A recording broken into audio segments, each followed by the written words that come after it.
Go on, lass, put your back into it.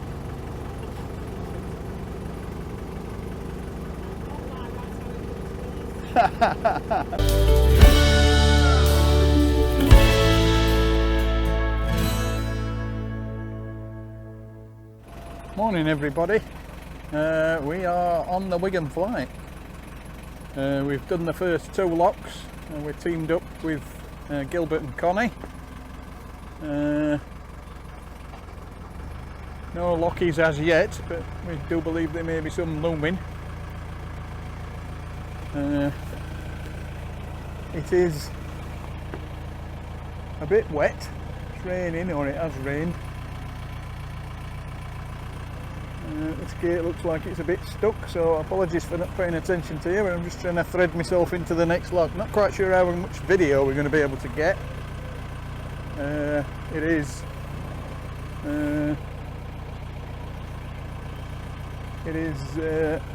busy, if I'm honest.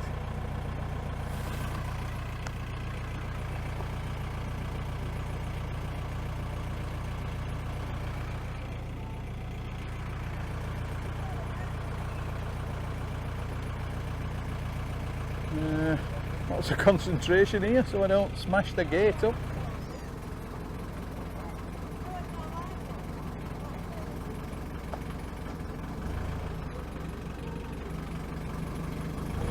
We made it into that one, so Gilbert and Carol are on the gates and the paddles. Connie and I are on driving, and that's because Carol won't drive. For the rest of this video we're going to do something a little bit different. I've speeded the video up to 10 times the speed, and we'll do the remainder of the flight. I think this video starts after about the 3rd lock, and I'll do a little bit of voiceover explaining where we are and what's going on. I was going to do it with Carol, but she's gone home and left me here on my Todd, so you'll just have to put up with listening to me.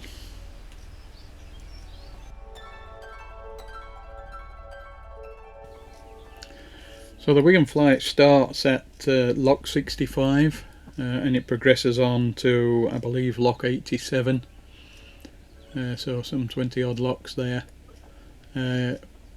Because it was a bit hectic where we started, I didn't get a chance to film the first couple of locks, so I think this is somewhere around 67, I guess. As you can see, we were teamed up with another boat, Narrowboat Y Knot. Connie and Gilbert. They were making their way to Liverpool to celebrate the Battle of the Atlantic over the bank holiday weekend. We were taking it much slower, but it was great to have somebody to help on the locks and share the burden as we were going down. And also it's nice to have somebody to talk to.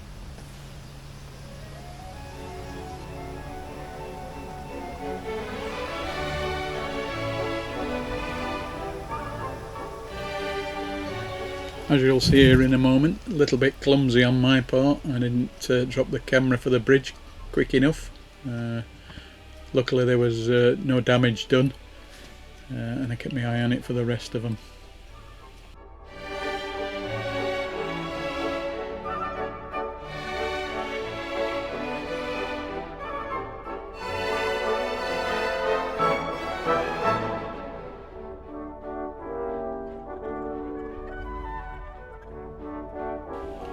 As you can see, the flight starts in quite a rural area. The town is to the right of this picture, and it's not too far away, but as usual on the canals, the route of the canal is usually quite scenic, surrounded by trees, etc. As we get down to the lower parts of the flight, we start to get into the town centre, or certainly more urban.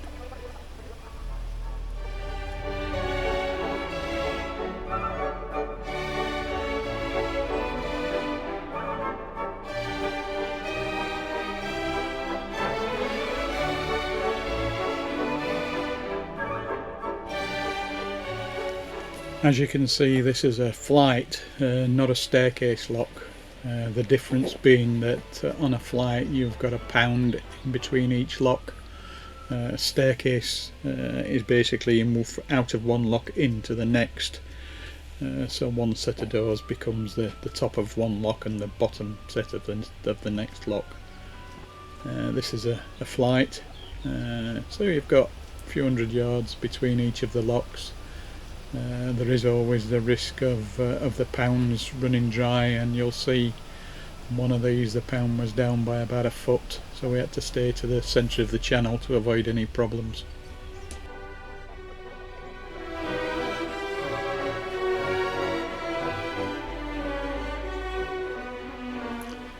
This is obviously quite a workout for Carol and Gilbert doing the gates, and as you can see here I jump off occasionally to try and help take some of the burden. It's not always easy because the pounds can be quite shallow at the sides and we can't always get the boat into the edge.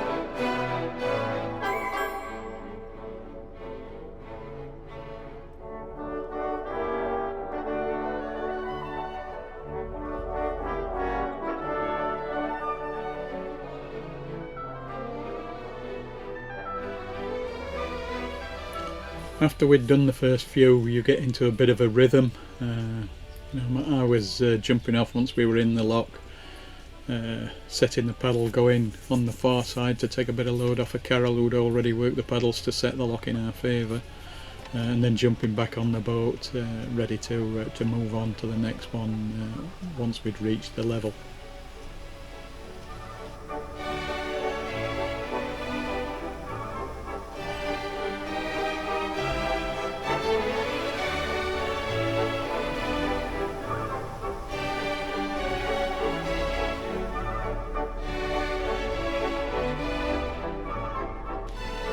I think this is the pound that was down by about a foot, and I think it's quite well visualised if you look at the spillway at the left hand side there. We're down from the top of the spillway level by a good 8 inches, I would say. So I had to stay on the boat in this one, hang around in the middle of the channel so that we didn't end up grounding the boats.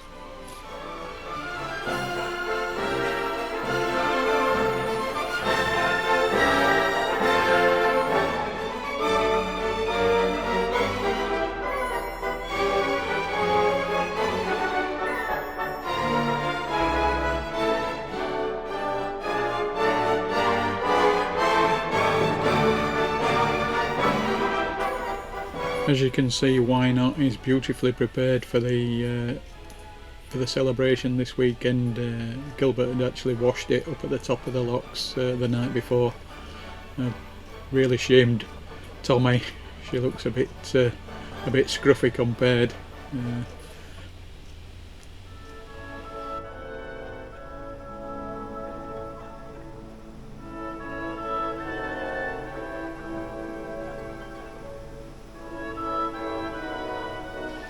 It's also worth noting that in some of the locks on the flight, the ladders are protruding from the wall of the lock. Normally the ladders are rebaited into the wall so you don't catch them with the boat on the way in. I suspect some of these have been replaced, and they're actually shielded with a piece of wood just to protect the boat. It's also, as you can see, some of the doors weren't working, so we were having to sneak out of one side of the lock on the way down.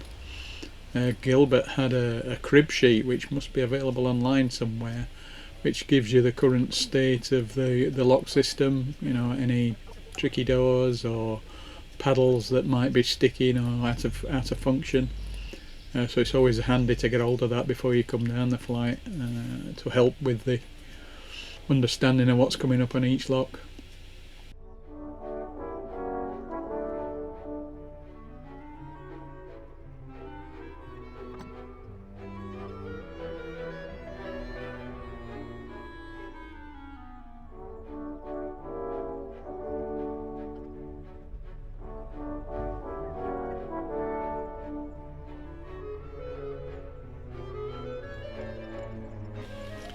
As you can see here, it's not unusual for people walking up the towpath to interact with us as we're coming down the locks, asking questions about how they function, and sometimes they hang around and chat for quite a while. It's quite pleasant.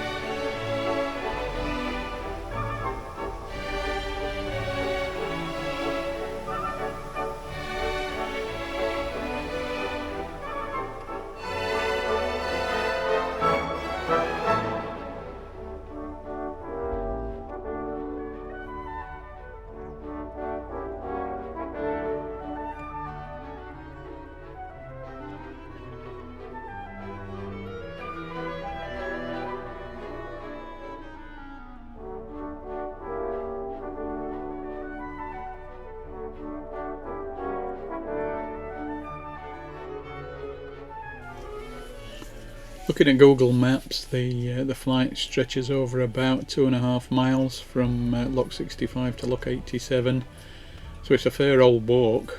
It took us, I think we started about 8:30, and it must have been 1:30, 2 o'clock by the time we got to the bottom, so I'll let you work out how long that is, but it's a fair while to get down there, and you're pretty much busy all the way down.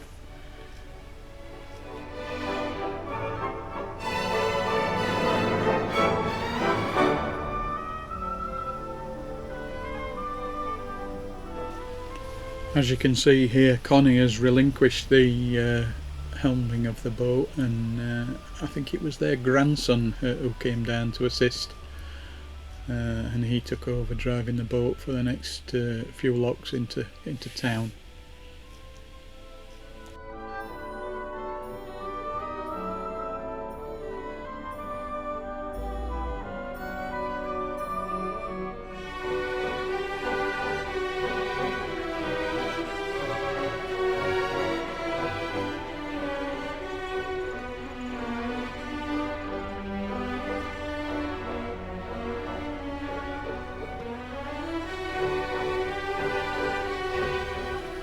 As you can see, weather-wise we were quite lucky. The day started off a bit grey, but for the rest of the day it cheered up, and it was really quite pleasant. Not too hot, but nice. I would think that doing the flight in the rain would be pretty hideous, really.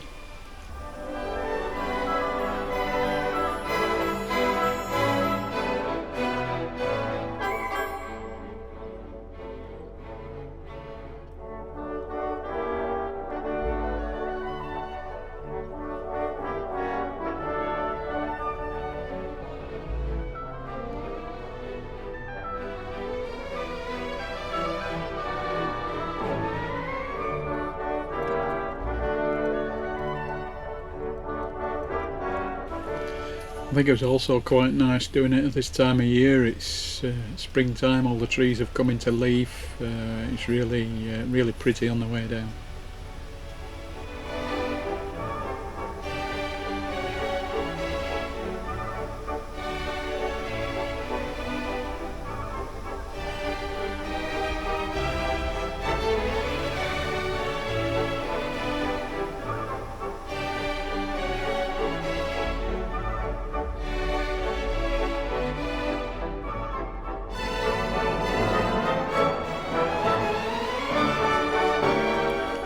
From this point on, you can see that we're starting to come into a more urban area. Houses at the sides of the canals and some businesses later on.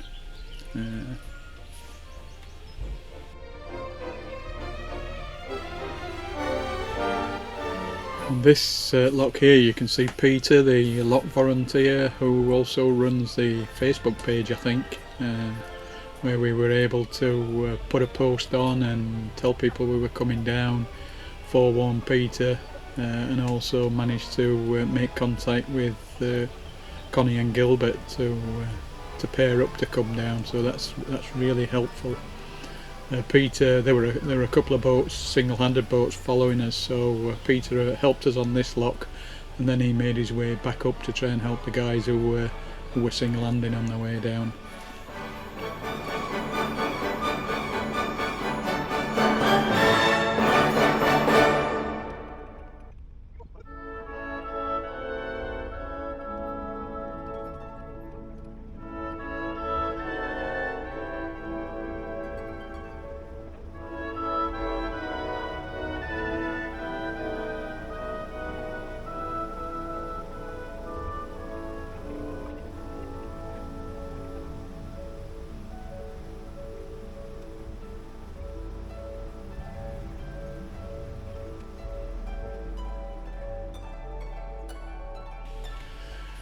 Carol was a real machine. You can see her here walking down the towpath on the left. She walked the entire length of the system. Never missed a beat on the paddle winding and what have you. Really impressive. I think it's fair to say by this stage she was ready for it to be over. It had been a long old slog, but she never gave up and gave it all the way down.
A massive mistake on my part there. I caught the back of Gilbert's boat with quite a thump. Apologies for that, Gilbert.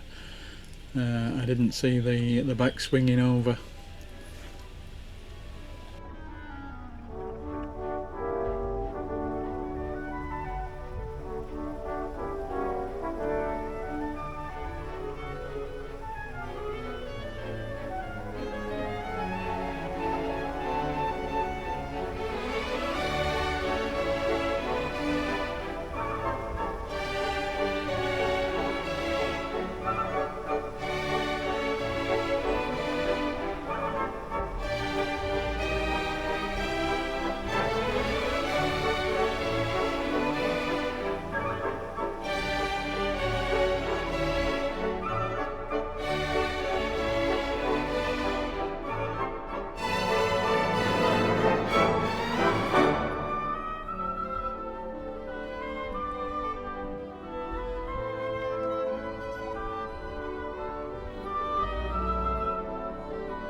As you can see, some of the lock walls are quite leaky, and there was a couple of occasions where water leaked into the back onto the back decks, and Connie got soaked on one of them when she was bombarded by water from one of the sides.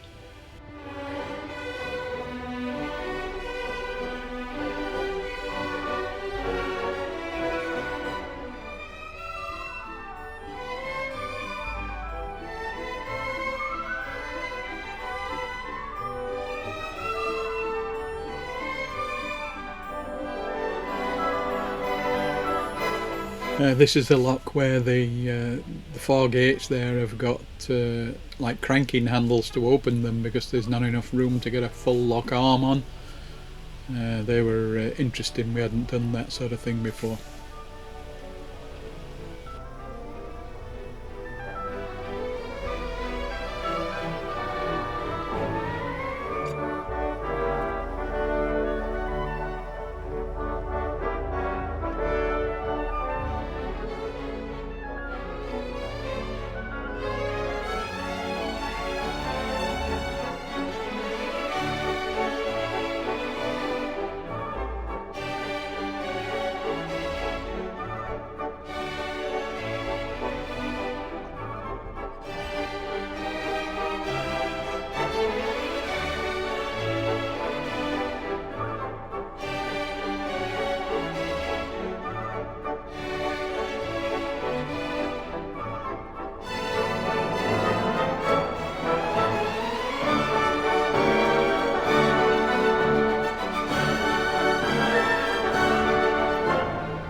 At this point you're at the bottom of the flight, not at the last lock but at the bottom of the flight where they're one after the other, so there's a slightly longer gap here. Connie and Gilbert's grandson left us at this point, and Carol jumped back on the boat because we have to travel round the corner. On the left hand side here you can see the link that goes off to the lee branch arm, I think it is, taking you towards Manchester. There it is there, and we continued round the corner to head in the direction of Liverpool. Pulling up here just to let another boat come up the lock.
So here's where we parted company with Connie and Gilbert. Thank you, Connie and Gilbert. It was a great help having you along and having your knowledge and experience of doing the flight. We appreciated that. Carol and I now pressed on to another couple of locks to get ourselves just out of town where we could relax for the evening.